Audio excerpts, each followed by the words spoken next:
NEET என்ற தீப்பொறிய பத்த வச்ச ஒரு மாநிலம் தமிழ்நாடு. காக்ரோச் ஜனதா பார்ட்டி டெல்லியில ஒரு பெரிய மாணவர் எழுச்சி உருவாயிருக்கு. மரியாதைக்குரிய ஜோசப் விஜய் அவர் டெல்லியில மாணவர் போராட்டத்தை எந்த அளவுக்கு இவங்க ஆக்டிவா ப்ரோஆக்டிவா அதை டீல் பண்ணியிருந்தாங்கன்னா, தமிழ்நாட்டில் மிகப்பெரிய லெவல்ல ஒரு மாணவர் எழுச்சி போராட்டத்தை உருவாக்கி இருக்க முடியும். இதன் மூலயமா ஒன்றிய அரசுக்கு ஒரு பெரிய அழுத்தத்தை உருவாக்கி இருக்க முடியும். அதை இவங்க செஞ்சாங்களா அப்படின்னு கேட்டா கிடையாது. பிளம்பர் ஆகுங்க, எலக்ட்ரிஷியன் படிங்க. இந்த வாய்ஸ் யாருடைய வாய்ஸ்? நிர்மல்குமார் சொல்றாருன்னா டிவிகே உடைய வாய்ஸ் கிடையாது, இது பாஜக உடைய வாய்ஸ், ஆர்எஸ்எஸ் உடைய வாய்ஸ். அவங்க என்ன சொல்றாங்க? குலக்கல்வி சிஸ்டத்தை ஊக்குவிக்கிறவங்க தானே அவங்க. இடபிள்யூஎஸ்ல தாவேகாவுடைய நிலைப்பாடு என்னவா இருக்கும்? இப்போ பாருங்க, இடபிள்யூஎஸ் ரிசர்வேஷன்ன்றதை இவங்க இம்ப்ளிமெண்ட் பண்ணிடுவாங்களோ அப்படின்ற பயத்துல நம்ம போராட வேண்டியது இருக்கு. அந்த போராட்டத்தையும் காவல்துறையை வச்சு ஒடுக்குறாங்க. இந்த ஸ்டேட்டுடைய வேளாண் பட்ஜெட்டை கொண்டு போயிட்டு திருப்பதியில கொண்டு போய் வச்சுட்டு அவர் சாமி கும்பிட்டு வர்றாரு. இது செக்குலர் ஸ்டேட்டா? தமிழ்நாட்டில் மாட்டிறைச்சி வெட்டுவதற்கு ஒரு இந்துத்துவ அமைப்பு பெரிய லெவலில் பிரச்சனை பண்றான். அவன் மேல எந்த வழக்கும் பதிவு செய்யப்படல. நீட்டுக்கு எதிராக போராடுற மாணவர்களை வழக்கு போடுறீங்க. அவன் ஒரு பெரிய பிரச்சனையை உருவாக்குறான். ஆனா அவன் மேல எந்த வழக்கும் இது வரைக்கும் பதிவு செய்யப்படல. 2 பிராமணர் எம்எல்ஏ, 2 பேருக்கும் அமைச்சரவையில் இடம், ஸ்ட்ரைக் ரேட் 100. வேற எந்த கம்யூனிட்டிக்கு இந்த ரெப்ரசன்டேஷன் இருக்கு சொல்லுங்க? பாஜக நீண்ட நாள் வச்சிருந்த கோரிக்கை இந்து அறநிலையத்துறை எங்க கண்ட்ரோலுக்கு வரணும்னு, இன்னைக்கு யாருடைய கண்ட்ரோல்ல போயிருக்கு?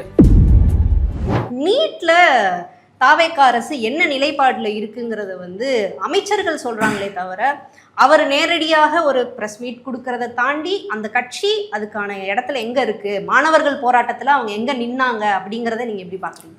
நீட் என்ற அந்த ஒரு தீப்பொறியை பத்த வச்ச ஒரு மாநிலம் தமிழ்நாடு.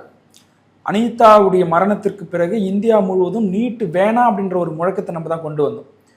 ஆக்சிடென்ட்லா இப்போ காக்ரோச் ஜனதா பார்ட்டி அந்த ஒரு பெரிய போராட்டத்தை முன்னெடுத்திருக்கிறாங்க. டெல்லியில் ஒரு பெரிய மாணவர் எழுச்சி உருவாயிருக்கு. இப்போ தமிழ்நாட்டுடைய சிஎம் மரியாதைக்குரிய ஜோசப் விஜய் அவர்கள், இவருக்கு நீட்டு தேர்வு முறையில் உடன்பாடு கிடையாது. இவர் அனிதாவுடைய மரணத்திற்கு வீட்டுக்கே போயிட்டு ஆதரவு கொடுத்துட்டு வந்தவர். நீட்டு இங்கே எஜுகேஷன்ன்றது ஸ்டேட் லிஸ்ட்டுக்கு வரணுன்றதுல உடன்பாடு கொண்டவங்க இவங்க. இப்போ அங்கே டெல்லியில் மாணவர் போராட்டத்தை எந்த அளவுக்கு இவங்க ஆக்டிவா ப்ரோஆக்டிவா அதை டீல் பண்ணியிருந்தாங்கன்னா, தமிழ்நாட்டில் மிகப்பெரிய லெவலில் ஒரு மாணவர் எழுச்சி போராட்டத்தை உருவாக்கி இருக்க முடியும். இதன் மூலயமா ஒன்றிய அரசுக்கு ஒரு பெரிய அழுத்தத்தை உருவாக்கி இருக்க முடியும். அதை இவங்க செஞ்சாங்களா அப்படின்னு கேட்டால் கிடையாது.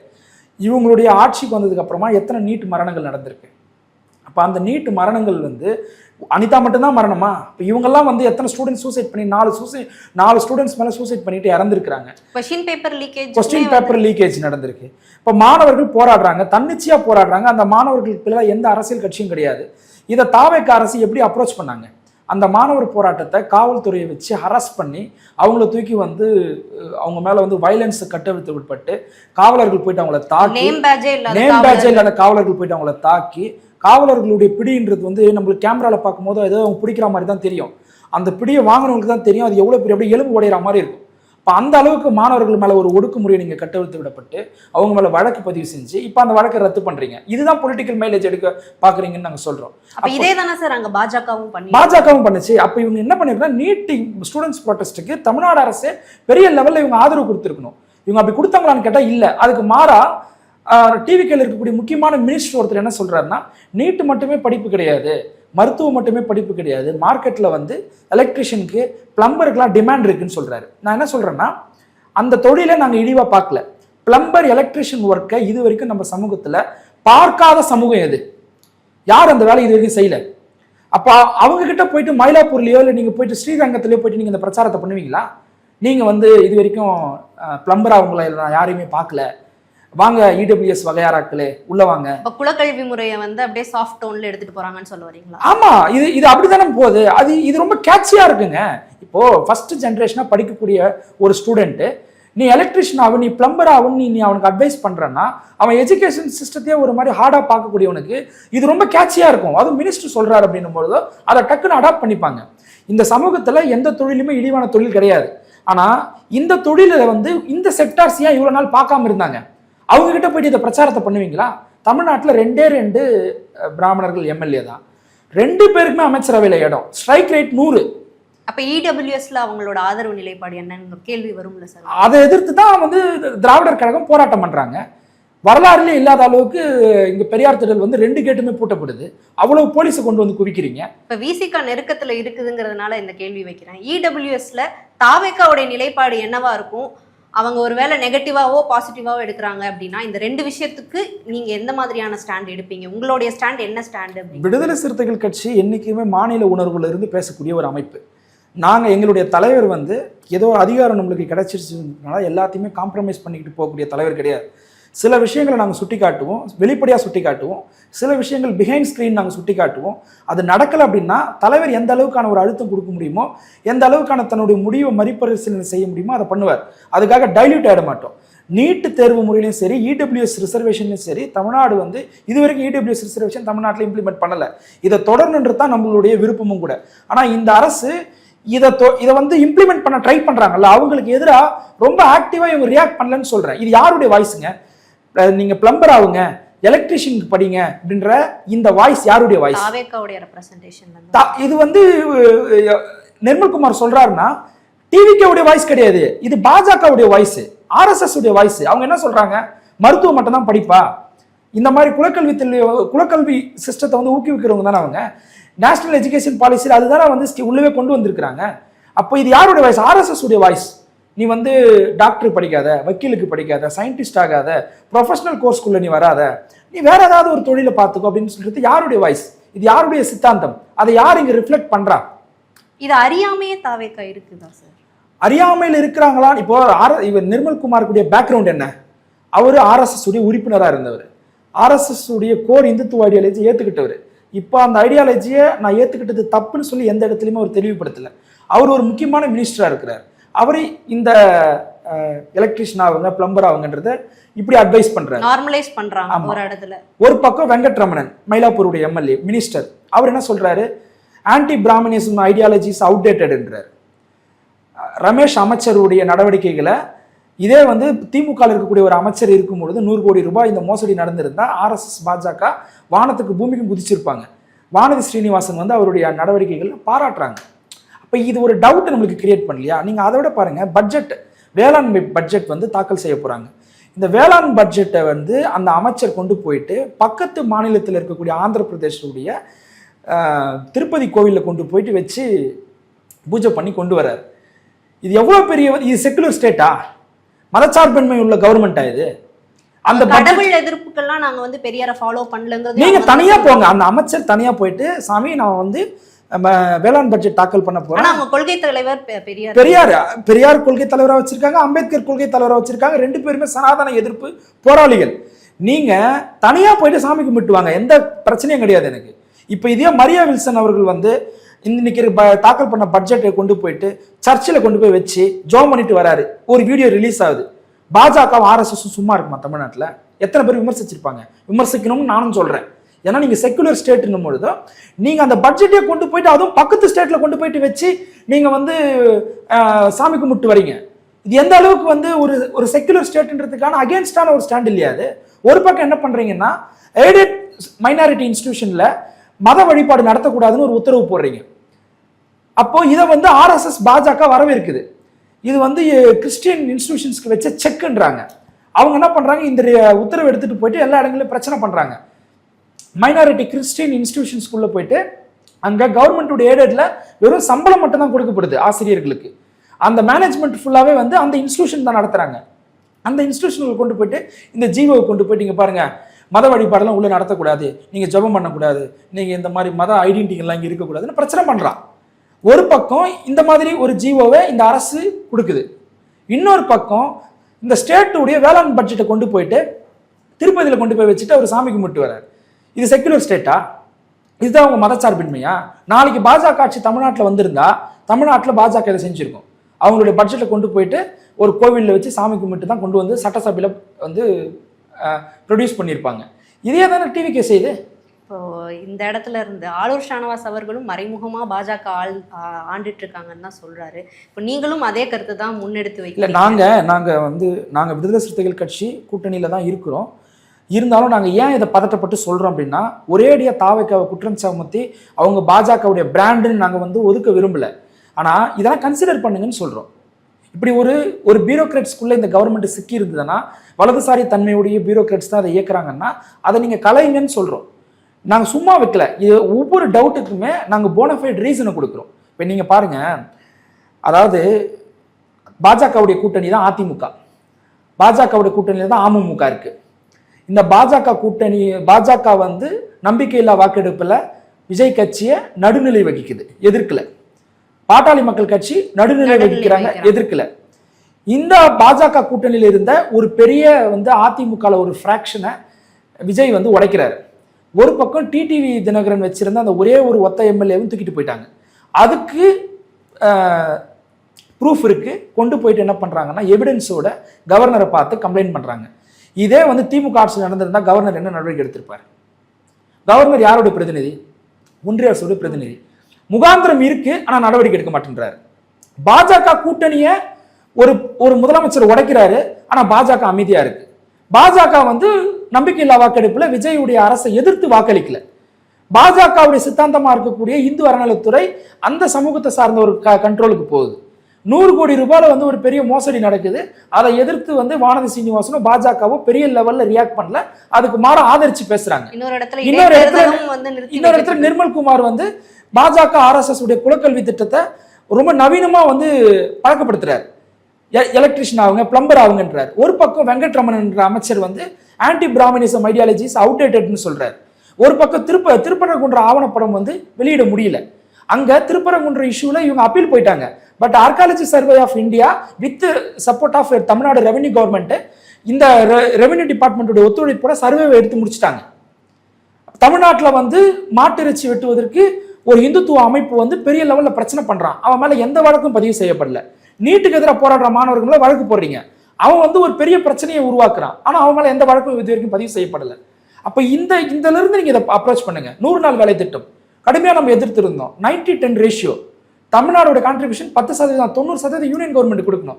60-40 ரேஷியோவா மாறிடுச்சு. மெட்ரோ ப்ராஜெக்ட்டுக்கு மதுரை கோயம்புத்தூர் மெட்ரோ ப்ராஜெக்ட்டுக்கு அனுமதி மறுக்கிறாங்க. இவரு வந்து அதை எதிர்த்து எந்த விதமான கருத்தும் சொல்லாம மெட்ரோ ஆய்வுக்கு போறாரு. ஆய்வுக்கு போக வேண்டிய தேவை என்ன இருக்கு? எங்க செயின் குளோபின் கம்பெனிக்கு ஆய்வுக்கு போறாரு. செயின் குளோபின் கம்பெனின்றது பப்ளிக் செக்டர் கம்பெனியா, பிரைவேட் செக்டர் கம்பெனி? அப்ப எதுக்கு ஃபேக்டரி இன்ஸ்பெக்டர்னு ஒருத்தர் வச்சிருக்கீங்க? அவரு தான் ஆய்வுக்கு போகணும். நீங்க ஆய்வுக்கு போற பர்பஸ் என்ன? இதே பெரியபாளையத்துல ஒரு இறால் பதப்படுத்தக்கூடிய ஒரு கம்பெனில ஒரு பெரிய லெவல்ல வந்து கசிவு ஏற்பட்டு வட மாநிலத்தவர் சேர்ந்து இறந்து போனாங்க. அதே தமிழ்நாட்டில் இருக்கிறவங்க இறந்து போயிருந்தாங்கன்னா எவ்வளவு பெரிய இஷ்யூ ஆயிருக்கும். முதலமைச்சர் அங்க ஆய்வு பண்ணாரா? அமைச்சர்கள் போய் ஆய்வு பண்ணாங்களா? தமிழ்நாட்டில் எத்தனை பிரைவேட் பப்ளிக் செக்டர்ஸ் வந்து இங்க வந்து ரொம்ப சரியா மேனேஜ் ஆகாம இருக்கு, அங்கெல்லாம் ஆய்வு பண்றாங்களா? ஒரு முதலமைச்சர் பப்ளிக் செக்டருக்குள்ள தானே போய் நீங்க ஆய்வு பண்ணணும். பிரைவேட் செக்டர்ல போயிட்டு ஆய்வு பண்றதுக்கு நீங்க யாரு? அப்புறம் எதுக்கு ஃபேக்டரி இன்ஸ்பெக்டர்னு ஒருத்தர் இருக்காரு? சார், இதெல்லாம் தெரியாம தான் இங்க இருக்கக்கூடிய ஊடகம் வந்து அதை இதை எடுக்கிறாங்களா? ஏன்னா இப்ப ஊடகம் சார்ந்து நம்ம செயல்படுற ஒரு இடத்துல இருக்கிறப்போ ஊடகங்கள் வந்து இதை வெளிச்சத்துக்கு கொண்டு வராத ஒரு சூழலையும் பார்க்க முடியுது. அவர்கள் மேல மட்டுமே ஒரு லைம் லைட் இருந்துகிட்டே இருக்கு. நேற்றைய ஒரு 2 நாள் தான் வந்து எதிர்க்கட்சி தலைவர் மேலேயோ இல்லை எதிர்க்கட்சி சார்ந்த விஷயங்கள் வந்து அதிகமா பார்க்க முடியுது. ஆனா இந்த மாதிரியான சிஎம் விசிட்டை வந்து இங்க இருக்கக்கூடிய மீடியாக்கள் கொண்டாட தானே சார் செய்யறாங்க. அதுல என்ன பிரச்சனை இருக்கு? அதுதான் பெரிய நம்மளுக்கு ஒரு சாபக்கேடா இருக்கு. நியூஸா போடுங்க. நியூஸுக்கு பின்னால ஒரு விஜயுடைய பாட்டை வச்சு சினிமா ஹைப்பு கொடுத்து அதை என்ன மக்கள்கிட்ட கொண்டு போய் சேர்க்க நீங்க விரும்புறீங்க? முதலமைச்சர் விஜய் அவர்கள் வந்து தவறு செஞ்சாருன்னு அதை எடுத்து கேள்வி கேளுங்க. அதுதான் ஊடகங்களுடைய முக்கியமான. வட இந்தியாவில் எல்லாமே கோடி மீடியாக்களை மாறி போயிருக்கு. தமிழ்நாட்டில் இந்த முற்போக்கு அரசியலை நம்ம பேசுனதுக்கு மிக முக்கியமான பங்கு இங்கே இருக்கக்கூடிய மீடியா கேள்வி கேட்டாங்க. இன்னைக்கு வந்து ஒரு தனி மனிதரை கொண்டாடக்கூடிய ஒரு இடமால தான் இருக்கிறாங்க. ஏங்க, இன்னைக்கு நம்மளுடைய நிதி அமைச்சர் ஒரு பட்டமளிப்பு விழாவில் சொல்றாரு. என்ன சொல்றாருன்னா, கொள்கை கோட்பாடெல்லாம் பெருசாக தேவையில்லை இனிமேட்டில் இருந்து நம்மளுக்கு வந்து கரப்ஷன் இல்லாத ஒரு கவர்மெண்ட், வளர்ச்சி, ஊழல் இல்லாத ஒரு அரசாங்கம், இப்படி ஒரு பாஜகவுடைய சாஃப்ட் டோன்ல பேசுறாரு. கொள்கையெல்லாம் நம்மளுக்கு பெருசா தேவையில்லைன்னு சொல்லி பேசுறாரு. சார், பாஜகவுக்கு ஒரு சித்தாந்தம் இருக்கதானே செய்யுது. அந்த சித்தாந்தம் என்ன சித்தாந்தம்?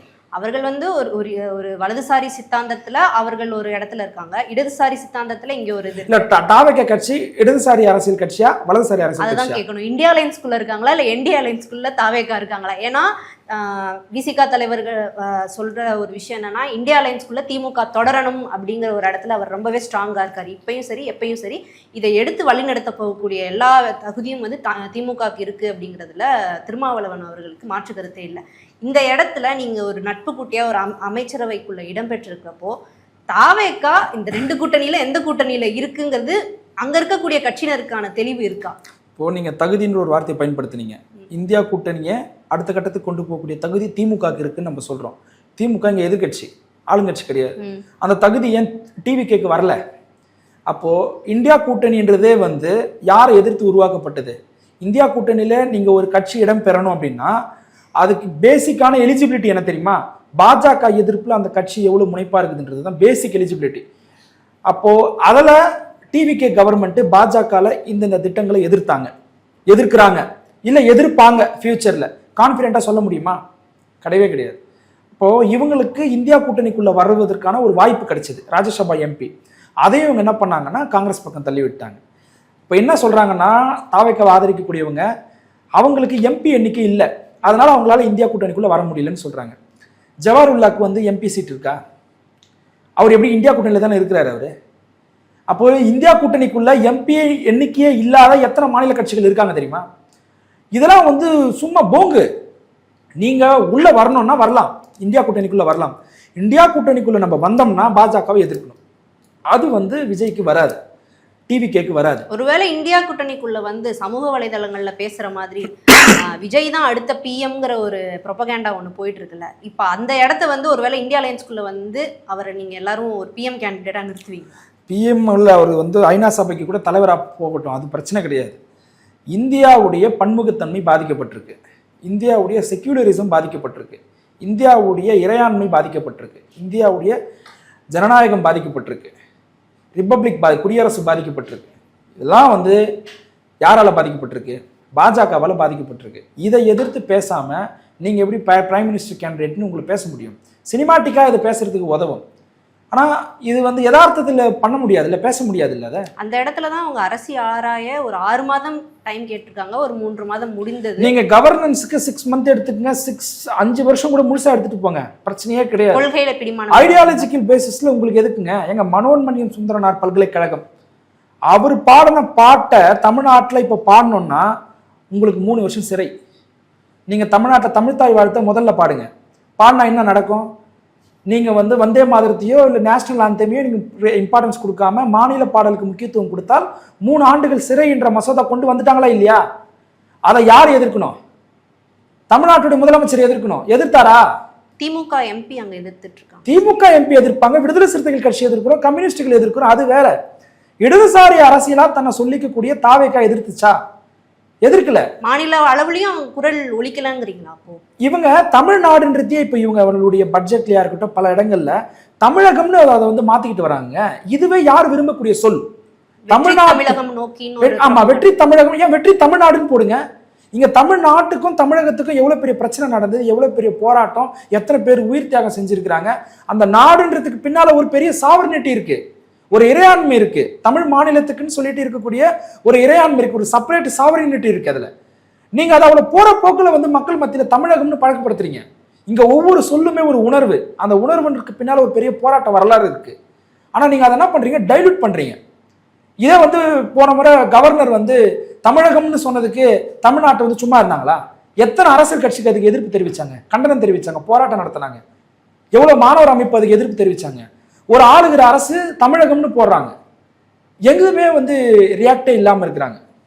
அப்போ இந்த போராட்ட உணர்வுகள் வந்து சினிமாட்டிக் அந்த அப்ரோச்ல மழுங்கடிக்கப்படுதோ அப்படின்ற ஒரு கவலை எங்களுக்கு இருக்கிறதுனால தான் நாங்கள் இவ்வளவு பதறோம். சரிப்பா, ஒரு மைனாரிட்டி அரசாக தான் இருக்காங்க, அவங்க பெரும்பான்மை வகித்து அவங்க இல்லை.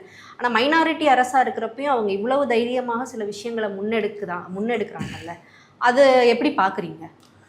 இன்னும் வந்து ப்ரூட்டல் மெஜாரிட்டி கிடைச்சிருந்தாங்கன்னா என்னென்ன பண்ணியிருப்பாங்க அப்படின்றது வந்து நான் அது பார்வையாளருடைய வெளிச்சத்துக்கே விட்டுறேன். செக்ஸ் அண்ட் பேலன்ஸ் இருக்கும் பொழுதே இவங்க இவ்வளவு பேசுறாங்க. நான் என்ன சொல்றேன்னா, ஒரு ஐடியாலஜிக்கலாக ஒரு விஷயத்தை அப்ரோச் பண்ணுங்கன்னு சொல்றேன். தலித்துகளுக்கு 6 அமைச்சர் பதவி கொடுத்துட்டோம் அப்படின்றாங்க, 8ன்றாங்க. 8 கிடையாது, 6 தான். இது 2 வந்து ஒன்று காங்கிரஸ் உடைய கிரெடிட், இன்னொன்று விசிகாவுடைய கிரெடிட். 6 திமுக பிரிவில் 4 கொடுத்துருந்தாங்க, இவங்க 6 கொடுத்துருக்குறாங்க. சந்தோஷம். அந்த 6 பேரும் யாராவது ஒருத்தர் SC/ST ஆக்டை பிஜேபி டைல்யூட் பண்ணாங்கல்ல, அந்த அமெண்ட்மெண்ட் மூலியமா டைல்யூட் பண்ணாங்களா இல்லையா? இந்தியா முழுவதும் எவ்வளவு பெரிய ஆர்ப்பாட்டம் போராட்டம் நடந்தது. புரட்சியாளர் அம்பேத்கரை அமித்ஷா அவமதிச்சிட்டாருன்னு எவ்வளவு பேர் போராட்டினாங்க. இந்த 6 பேர் நான் சொன்ன இந்த 2 இஷ்யூக்கு ரியாக்ட் பண்ணாங்களா அப்படின்றத பதிவை இருந்தா வரலாறுல அவங்க அதுக்காக ரியாக்ட் பண்ணியிருந்தாங்கன்னு எடுத்து போட சொல்லுங்க பார்ப்போம். எந்த விதமான தலித்திய உணர்வுமே இல்லாதவங்க தான் இவங்க. எந்த பிரச்சனைக்குமே இவங்க பேசாத. இப்போ ஆணவ படுகொலை நடந்திருக்கு, அதுக்கு கமிஷன் அமைச்சிருக்கிறோம். அந்த கமிஷனோட ரிப்போர்ட்டை வாங்கி அதை வந்து துரிதப்படுத்தணுமா இல்லை அப்படியே அதை கிடப்பில் போட்டு வச்சிருக்கணுமா? அப்போ அதை பற்றி இந்த 6 அமைச்சர்கள் பேசுவாங்களா? ஆனால் வன்னியரசு அவர்கள் தான் வந்து அதை எல்லா இடங்கள்லையும் பேசிக்கிட்டு இருக்கிறார். போய் வன்னியரசன் மட்டும் தான் அமைச்சர் நீங்கள் ஒத்துக்கிறீங்களா? மற்ற அமைச்சர்கள் 7 பேர் என்ன பண்ணுறாங்க? அதுக்கு என்ன நீங்கள் எஃபெக்டிவான ஸ்டெப்ஸ் எடுத்திருக்கீங்க? வேங்கவேல் பிரச்சனையில் திமுக அரசு சரியான வந்து குற்றவாளியை ஃபைண்ட் அவுட் பண்ணலை. இதுதானே குற்றச்சாட்டு, இதுதானே டிவிக்கவும் சொன்னாங்க. அரசு இப்போ யாருக்கிட்ட இருக்கு? கவர்மெண்ட் மெக்கானிசம் யாருக்கிட்ட இருக்கு? அப்போ உண்மையான குற்றவாளிகளை யார் கண்டுபிடிக்கணும்? கண்டுபிடிப்பாங்களா? இவங்க மாட்டாங்க. அப்போ இது வந்து அரசியலுக்காக தான் தலித் இஷ்யூஸ் இவங்க பயன்படுத்திக்கிட்டாங்க. நாங்க 6 தலித்துகளுக்கு அமைச்சரவையில் இடம் கொடுத்துருக்கோம் அப்படின்றது வந்து அவங்களை நீங்க எம்பவர்மெண்ட் பண்ணிருக்கீங்க. அந்த இடத்த சொல்ற இடத்துல இருந்து இன்னொரு வந்து ஜாதியை தாண்டி நாங்க ஒரு பெரும்பான்மையை பெற்றிருக்கோங்கிறதையும் அவங்க முன்வைக்கிறாங்களே சார். சாதியை பார்த்து தான் அவங்களுடைய வேட்பாளரையும் அவங்க நிறுத்தி இருக்கிறாங்க. இதுக்கு நம்ம கிட்ட டேட்டா இருக்கு. அமைச்சர் ரமேஷுடைய ஊர் எது? சொந்த ஊர் எது? செங்கல்பட்டு பக்கத்துல அவருடைய கிராமம். ஆனா அவரை கொண்டு போயிட்டு நீங்க போயிட்டு எங்க நிக்க வச்சிங்க? அந்த தொகுதியில் பெரும்பான்மை மக்கள் யாரு? வெங்கட்ரமணன் யாரு? அவருடைய பெரும்பான்மை சமூகம் இருக்கக்கூடிய இடத்துல தானே நீங்க போயிட்டு அவரை நிறுத்தி இருக்கிறீங்க. அப்போ இங்க வட தமிழகத்துல நீங்க பாருங்க, பெண்ணாலூர்ல இருந்து எல்லா கான்ஸ்டிடுவன்சியும் எடுத்து பாருங்க, எல்லாருமே எந்த சமூகத்தை சார்ந்தவங்களை நீங்க நிறுத்தி இருக்கீங்கன்னு பாருங்க. வாக்களிச்ச மக்கள் சாதி பார்க்கல, அவங்க வந்து ஐடியாலஜி பார்க்கல, அவங்க உழைப்பை பார்க்கல, அவங்க வந்து இவங்களுக்கு என்ன ப்ரீவியஸ் ட்ராக் ரெக்கார்டு இருக்கிறத பார்க்கல. விஜய் என்ற ஒற்றை முகத்துக்கு தான் வாக்களிச்சாங்க. மக்கள் கேஸ்ட் இல்லாத, ரிலீஜன் இல்லாத, உழைப்பு இல்லாத, ஐடியாலஜி இல்லாத வாக்களிச்சாங்க. அதை நாங்கள் ஏற்றுக்கிறோம். இவங்களுடைய சோசியல் இன்ஜினியரிங்ன்றது கிட்டத்தட்ட எல்லா கட்சி மாரி தான் இருந்திருக்கு. அதுக்கு நம்ம கிட்ட தரவுகள் இருக்கு. இல்லைன்னா ஏன் நீங்கள் ஸ்ரீரங்கத்திலேயே வந்து ஒரு கேண்டிடேட் உங்களால் சூஸ் பண்ண முடியாதா? இங்கே இருக்கிற ரமேஷை ஏங்க அங்கே கொண்டு போனீங்க? 2 பிராமணர் அமைச்சருங்க, 2 பிராமணர் எம்எல்ஏ, 2 பேருக்கு அமைச்சரவையில் இடம், ஸ்ட்ரைக் ரேட் 100. வேற எந்த கம்யூனிட்டிக்கு இந்த ரெப்ரசன்டேஷன் இருக்கு சொல்லுங்க? பாஜக நீண்ட நாள் வச்சிருந்த கோரிக்கை இந்து அறநிலையத்துறை எங்க கண்ட்ரோலுக்கு வரணும்னு, இன்னைக்கு யாருடைய கண்ட்ரோலில் போயிருக்கு? அவருடைய ஒர்க்ல இருந்து நான் விமர்சனம் பண்ணல, அவர் மேல ஒரு குற்றச்சாட்டு வருது இல்ல, அந்த அலிகேஷனையும் அவங்க சாதாரணமா, அந்த அலிகேஷனுக்கு பாஜகவுடைய ரியாக்ஷன் என்ன? இந்நேரத்துக்கு சேகர் பாபு அமைச்சரா இருக்கும்போது இப்படி ஒரு அலிகேஷன் வந்திருந்தா வானத்துக்கு பூமிக்கு குதிச்சிருப்பாங்க. உடனடியாக அமைச்சரை மாத்துன்னு சொல்லிட்டு அவ்வளோ ஆர்ப்பாட்டம் போராட்டத்தை முன்னெடுத்திருப்பாங்க. ஆனந்த் ஸ்ரீனிவாசன் கூலா பாராட்டுறாங்க. இப்போ பாருங்க, இடபிள்யூஎஸ் ரிசர்வேஷன்ன்றதை வந்து இவங்க இம்ப்ளிமெண்ட் பண்ணிடுவாங்களோ அப்படின்ற பயத்தில் நம்ம போராட வேண்டியது இருக்குது. அந்த போராட்டத்தையும் காவல்துறையை வச்சு ஒடுக்குறாங்க. ஸோ அப்போ அதனால் ஆர்எஸ்எஸ் உடைய அவங்களுடைய ஷேடோ இந்த கவர்மெண்ட் மேலே இருக்கோ, இல்லை இவங்களை வந்து அவங்க பயன்படுத்திக்க ட்ரை பண்ணுறாங்களோ அப்படின்ற டவுட் எங்களுக்கு இருக்குது. அதை வந்து டிவிக்கே தான் கிளாரிஃபை பண்ணணும். இது நான் வந்து கட்சிக்குள்ளே இருந்துன்னு கட்சிக்கு எதிராகவோ கூட்டணியை உடைக்கணுன்ற எண்ணமோ இதெல்லாம் எங்களுக்கு கிடையாது. சொல்ல போனால் நாங்கள்லாம் என்ஜாய் பண்ணிட்டு போகலாம். தாவைக்கா கூட்டணியில் இருக்கிறோம், ஒரு அமைச்சரவையில் இருக்கிறோம், இதெல்லாம் பேசி எங்களுடைய பேரை கற்றுக்கணும்னு எங்களுக்கு எந்த அவசியமும் கிடையாது. மக்கள் சார்ந்து சித்தாந்தம் சார்ந்து உழைப்பதில் காம்ப்ரமைஸ் இல்லைங்க. காம்ப்ரமைஸ் இல்லாதனால தான் விசிக்கு அப்படி பேசுகிறோம். இல்லைன்னா நாங்கள் வந்து ரொம்ப கம்ஃபர்டபுளாக இருக்கலாமுங்க. 5 வருஷம் இன்னும், இப்போ தான் கவர்மெண்ட் 2 மாதம் தான் ஆயிருக்கு, இன்னும் 5 வருஷம் இருக்குது இந்த அரசு. நாங்களாம் ஜாலியாக என்ஜாய் பண்ணிட்டு போகலாமே. கூட்டணி ஆட்சி இன்னும் கம்ஃபர்டபுளாக வந்து எங்களுக்கு ஏதாவது ஒரு ஃபேவரிசம் பண்ணிக்கிட்டு போகலாமே. நாங்கள் ஏன் இதை பேசுகிறோம்? நாளைக்கு வந்து உடனே தேர்தல் வந்தால் திமுக ஜெயிக்கக்கூடிய சூழலும் இல்லை. இருந்தாலும் நாங்கள் ஏன் அதை பேசுகிறோம்? ஏன்னா விடுதலை சிறுத்தைகள் கட்சி மக்களை அரசியல் படுத்துறதுக்கான ஒரு மூமெண்ட். அதில் அரசியல் படுத்த தவறும் பொழுது அதை செய்யக்கூடிய வேலையை நாங்கள் செய்ய தான் செய்வோம். கட்சிக்குள்ளே டியூவல் வாய்ஸ் இருக்கா? தலைவர் எதை பேசுகிறாரோ அதுதான் கட்சியோட நிலைப்பாடு. இப்போ நான் பேசுறதுல தலைவர் சில கருத்துக்கள் முரண்படாமல் கூட இருக்கலாம், அது கட்சியுடைய நிலைப்பாடு கிடையாது, அது என்னுடைய நிலைப்பாடு. இறுதியாக தலைவர் என்ன முடிவு எடுக்கிறாரோ அதான் கட்சியுடைய நிலைப்பாடு. இது வந்து நாங்கள் கூட்டணிக்கு வந்து டிஸ்டர்ப் பண்ணுறதுக்காகவோ இல்லை திமுகவுக்கு நாங்கள் வந்து ஆதரவாக பேசுகிறோமோ அப்படிலாம் கிடையாது. திமுக ஆட்சியில் இருக்கும் பொழுது எதெல்லாம் தவறாக இருந்தோ நாங்கள் சுட்டி காட்டணும். எந்தெந்த நியாயம் இருக்கோ அந்த நியாயத்தை முன்னெடுத்து எல்லாம் முன்னெடுத்து இனி வரும் காலங்களில் அவங்க எப்படி அவங்களுடைய செயல்பாடு இருக்குங்கிறத நம்ம விவாதிப்போம் சார். தமிழ் தேசியமே வந்து இப்போ நாங்கள் மாநாடு, தமிழ் தேசிய மாநாடு நடத்துகிறோமே, இதுவே வந்து பக்கா பாஜகவுக்கு எதிரான ஒரு மாநாடு தான். கான்ஸ்டியூஷன் என்ன சொல்லுது? India is otherwise called Bharat union of இந்தியான்னு சொல்கிறாங்க. அப்போ இந்தியா அப்படின்ற we the people of the country அப்படின்னு தான் வந்து கான்ஸ்டியூஷன் ஸ்டார்ட் ஆகுது. We the people of India அப்படின்னா we the people of Tamil Nadu, we the people of Telugu, we the people of Malayali அப்படின்லாம் சொல்லலை, வி தி பீப்புள் ஆஃப் இந்தியான்றாங்க. அப்போ அந்த இந்தியாவை கான்ஸ்டியூஷன் எப்படி டிஃபைன் பண்ணுது? யூனியன் ஆஃப் ஸ்டேட்ஸ்ன்னு டிஃபைன் பண்ணுது. அப்போ யூனியன் ஆஃப் ஸ்டேட்ஸ் பல மாநிலங்கள் சேர்ந்து உருவானது தான் இந்தியான்றது. அப்போ அந்த ஸ்டேட்டுடைய சாவரினிட்டி பாதிக்கப்பட்டிருக்கா இல்லையா? ஒரு ஸ்டேட்டுக்கான அதிகாரம்ன்றதை வந்து டாக்ஸ் இம்போஸ் பண்ணுறது, சட்டம் இயற்றுவது தான். இது ரெண்டுமே பாஜகவால் பாதிப்படைந்திருக்கு. டாக்ஸ் ஜிஎஸ்டின்னு எடுத்துகிட்டு போயிட்டான். சட்டம் நம்ம ஏதாவது ஒன்று ஏற்றி அமைச்சாலும் அதுக்கு சரியான ஒப்புதல் கிடைக்கிறது கிடையாது. இந்த சூழ்நிலையில தான் நாங்கள் வந்து கான்ஸ்டியூஷனுக்கு உட்பட்ட தமிழ் தேசிய மாநாடு நடத்துகிறோம். இந்த தமிழ் தேசிய மாநாடுன்றதுக்கு இன்னொரு பெயர் மாநில சுயாட்சி. மாநில சுயாட்சி இங்கே பாதிக்கப்பட்டிருக்கு. டீலிமிட்டேஷன் ஒன்று கொண்டு வந்து மாநிலத்துக்கான உரிமையை பறிக்கிறாங்க. 7 சிஸ்டர்ஸ் நீங்கள் அங்கே இருக்கக்கூடிய அந்த ஸ்டேட்ஸ் உடைய பிரதிநிதித்துவம் குறைஞ்சதுனால தான் அவங்களுடைய வாய்ஸ் வந்து மணிப்பூரில் அவ்வளோ பெரிய கலவரம் நடந்த போது கூட அது பார்லிமெண்ட்ல பெருசாக ரிஃப்ளெக்ட் ஆகல. அப்போ நம்மளுடைய பிரதிநிதித்துவம் குறையுதுன்னும் பொழுதோ இதை நம்ம எதிர்க்கிறோம். நம்மளுடைய டாக்ஸ் கலெக்டிங் சிஸ்டத்தை பாஜக உடைக்கும் பொழுது இதை நம்ம எதிர்க்கிறோம். நம்மளுடைய சட்டம் இயற்றும் அதிகாரத்தை அவன் பறிக்கும் பொழுது இதை நம்ம எதிர்க்கிறோம். இந்த சூழ்நிலையில் இருந்தால் நாங்கள் இந்த மாநாடு எடுத்திருக்கோம். இது வந்து சொல்லப்போனால் இந்த மாநாட்டுக்கு வந்து தமிழ்நாட்டில் இருக்கக்கூடிய எல்லா மாநில கட்சிகளும் தன்னுடைய ஆதரவு கொடுக்கணும். மாநில சுயாட்சியை வலியுறுத்துவதற்கான சூழலில் தான் நாங்கள் எங்கள் தலைவர் இதை ஏற்படுத்தியிருக்கிறார். இதுவே பாஜக RSSக்கு எதிரான ஒரு தீவிரமான நிலைப்பாடை தான் நான் பார்க்குறேன்.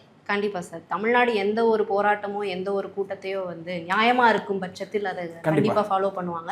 இனி வரும் காலங்களில் தாவேகா அரசுடைய நிலைப்பாடு, அரசியல் செயல்பாடு எல்லாமே எப்படி இருக்குங்கிறத நம்ம போக போக விவாதிப்போம். உங்கள் நேரத்துக்கு ரொம்ப நன்றி சார். நன்றி மேடம்.